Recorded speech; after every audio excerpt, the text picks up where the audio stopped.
많은 사람들이 이 39 차체에 장착된 BMW 5 시리즈를 멋진 디자인, 탁월한 핸들링, 자연 흡기 엔진 등을 갖춘 마지막 진정한 BMW라고 생각합니다. 물론 이에 대해 논쟁을 벌일 수도 있지만 이 차가 알아볼 수 있고 자세히 검사할 가치가 있다는 사실은 사실입니다. BMW 5E39는 90년대 중반에 생산되기 시작했지만 그 수요와 인기는 오늘날에도 여전히 우리를 놀라게 합니다. 이번 BMW 모델의 매력은 무엇인지, 이 차를 소유할 때 함정은 없는지 살펴보겠습니다. BMW 5E39의 본체는 손상이 없으면 부식에 매우 강합니다. 최고 품질이 복원술이라도 금속의 이전 저항을 복원할 수는 없습니다. 그리고 현재의 도시 교통체제와 BMW 소유자의 이동 속도를 고려할 때 깨지지 않은 사본이 많지 않습니다. 그러나 찾는 자는 찾을 것이다. BMW 5E39 엔진. 엔진은 모든 자동차의 심장이며 BMW의 경우 이 표현은 더욱 의미가 깊습니다. 다소 무거운 E39의 경우 많은 사람들이 2.8리터 엔진, 193hp를 최적의 출력, 비용 조합으로 간주하며 스타일을 변경한 후 3리터, 231hp 엔진으로 교체했습니다. 모든 6기통 엔진의 연료 소비량과 총 유지 관리 비용이 거의 동일하다는 점을 고려하면 2리터 BMW 5E39를 구매할 의미가 없습니다.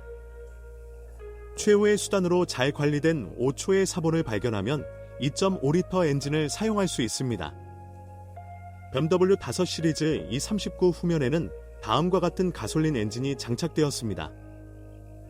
M52 안정적인 직렬 6기통 엔진, 배기량 2.0, 520i, 2.5, 523i, 2.8, 528i, 리터.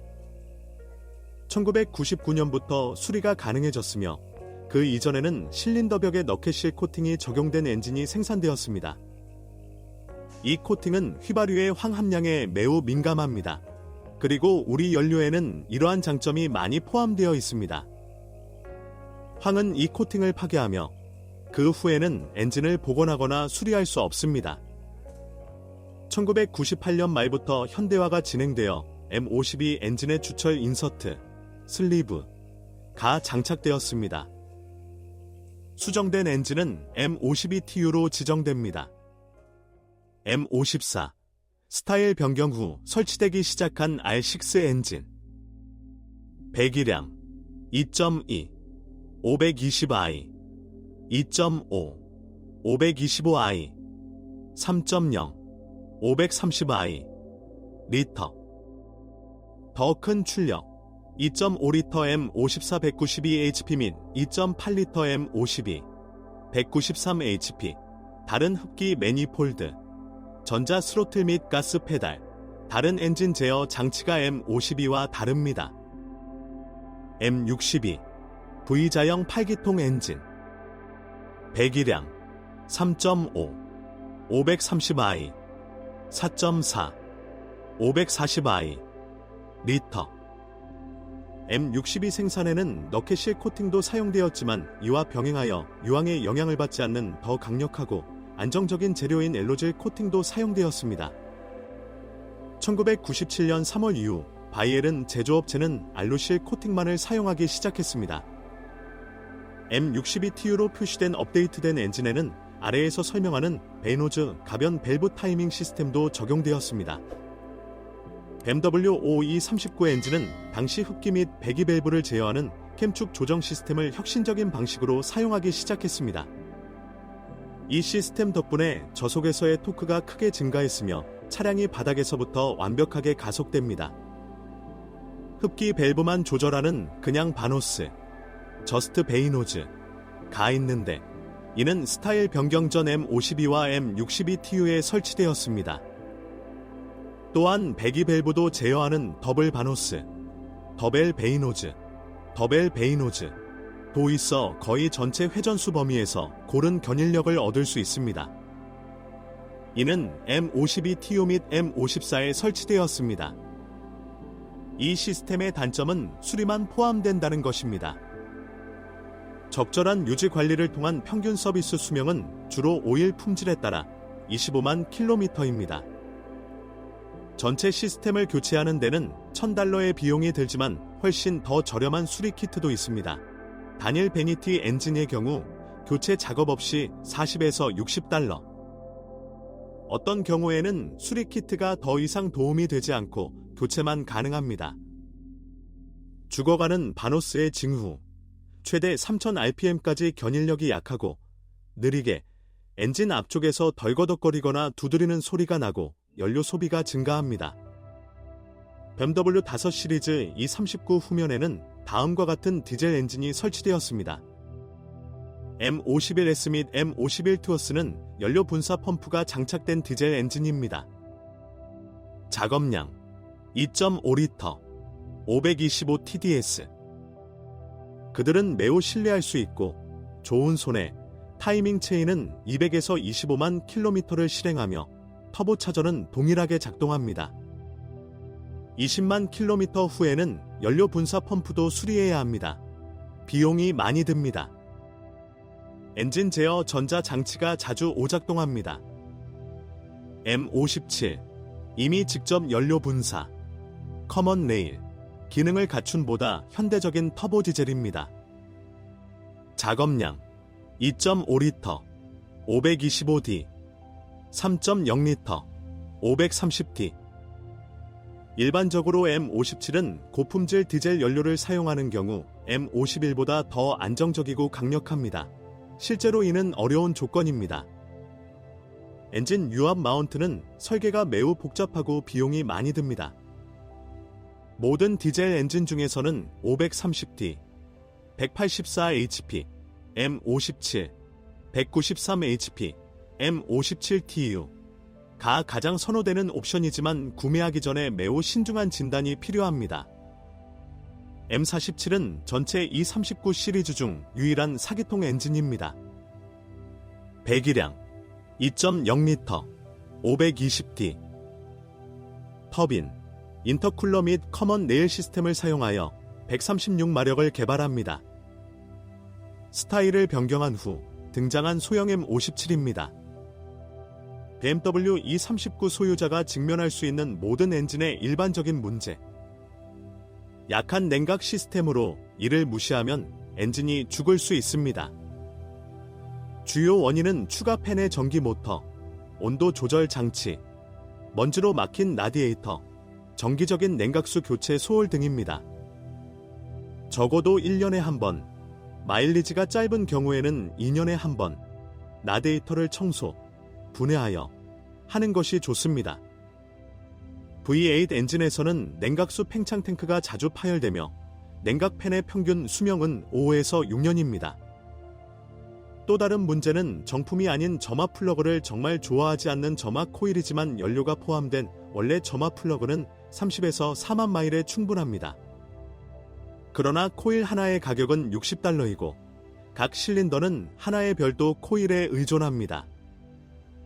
전자장치에서는 람다 프로브, 산소 센서, E39에 이미 4개가 있음, 공기 유량계, 크랭크샤프트 및 캠샤프트 위치 센서도 문제가 될 수 있습니다. 이 모든 행복이 동시에 당신에게 떨어질 필요는 없지만 이러한 일이 발생하지 않도록 E39를 구입하기 전에 진단에 돈을 아끼지 마십시오. BMW 5E39 기어박스.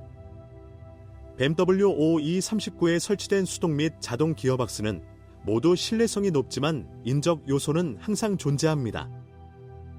수동 변속기는 대부분 5단이었으며 M5 버전과 일부 540i만 6단을 탑재했다. 15만 킬로미터 후에는 변속 레버의 플라스틱 부싱이 자주 마모되고 매달리기 시작함, 오일실도 누출될 수 있습니다. 수동 변속기 서비스 일정은 6만 킬로미터이며 동시에 기어박스의 오일을 교체해야 합니다. 오일을 구매하기 전에 상자와 기어박스에 필요한 오일 종류를 나타내는 스티커가 있는지 확인하십시오. 클러치를 교체할 때 비용이 많이 드는 이중 질량 플라이휠을 교체해야 하는 경우가 많기 때문에 죽은 클러치가 있는 자동차를 구입하는 것은 적극 권장되지 않습니다. 조용한 작동 중에 클러치는 20만 킬로미터 동안 출발할 수 있지만 실제로 평균 서비스 수명은 약 10만 킬로미터입니다. 구매 전에 자동 변속기를 철저하게 진단했다면 흔들림, 저크, 전환이 눈에 띄지 않아야 함. 앞으로는 문제가 없을 것입니다. E39의 대부분 자동 변속기에서는 차량의 전체 서비스 수명 동안 오일이 채워져 있습니다. 즉, 오일을 교체할 필요가 없습니다. 그리고 이것은 전문 BMW 포럼에서 영원한 논쟁의 주제입니다. 한쪽에서는 모든 것이 잘 작동하면 오일을 교체할 필요가 없다고 믿습니다. 다른 쪽에서는 제조업체가 평균 서비스 수명을 25만에서 30만 킬로미터로 설정했다고 주장합니다. 그리고 80에서 10만 킬로미터마다 오일을 교환하지 않으면 오일의 특성이 사라지고 클러치 마모로 인한 먼지로 필터가 막혀 기어박스가 고장날 수 있습니다.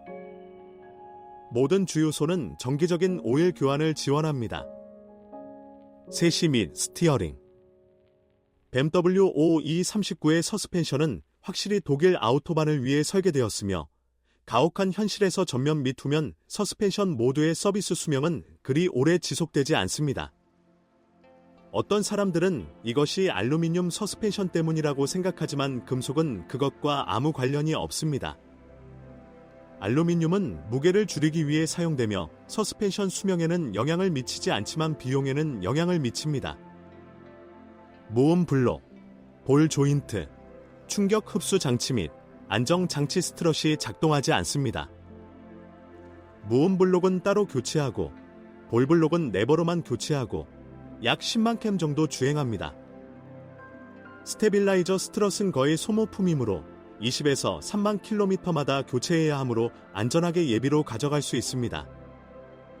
R6 및 V8 엔진이 장착된 E39의 프론트 서스펜션에는 서로 다른 암, 충격 흡수 장치 및 스티어링 너클이 있지만 서로 교체할 수 없으며 8개의 실린더가 있는 버전에서는 세시의 내구성이 더 좋습니다.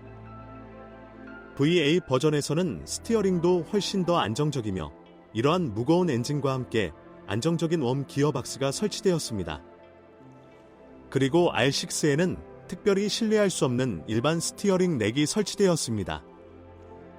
한동안 조정을 통해 노크를 제거한 다음 복원 또는 교체할 수 있습니다. 스티어링 시스템에는 두 가지 유형의 유체가 있는데 섞이면 누출이 발생하고 파워 스티어링이 죽게 됩니다. 리어 서스펜션도 잊을 수 없습니다. 전면과 마찬가지로 스테빌라이저 스트럿으로 시작할 수 있습니다. 교체 빈도 측면에서 두 번째는 부동 무음 블록이며 그중 평균 마일리지가 5만 킬로미터인 블록이 4개 있습니다. 중국 폴란드어는 2만 0킬로미터 이하. 리어 서스펜션 암은 조립된 부품으로만 제공됩니다. 그런데 앞바퀴 베어링도 허브와 함께 교체됩니다. BMW 5E39의 세시를 정비할 때 개별 고장이나 노크 제거를 지연하지 않는 것이 좋습니다. 서스펜션이 완전히 죽은 자동차로 끝나는 것보다 점진적으로 문제를 제거하는 것이 좋습니다. 하나의 깨진 무음 블록은 나머지 서스펜션 요소의 파괴 속도를 여러 번 가속화할 수 있습니다. 결론. E39 차체에 적용된 BMW 5 시리즈는 실용적인 자동차는 아니지만 감성이 담긴 자동차입니다. 그가 카리스마, 외모, 탁월한 운전 특성으로 당신을 매혹했다면 당신은 그를 추가 비용과 고장으로 용서할 준비가 될 것입니다. 그렇지 않다면 5초가 부담이 될 것입니다. 선택할 때 무시된 사례를 자유롭게 폐기하십시오. 이를 복원하는 것은 잘 관리된 자동차를 구입하기 위해 더 많은 비용을 지불하는 것보다 훨씬 더 비쌉니다.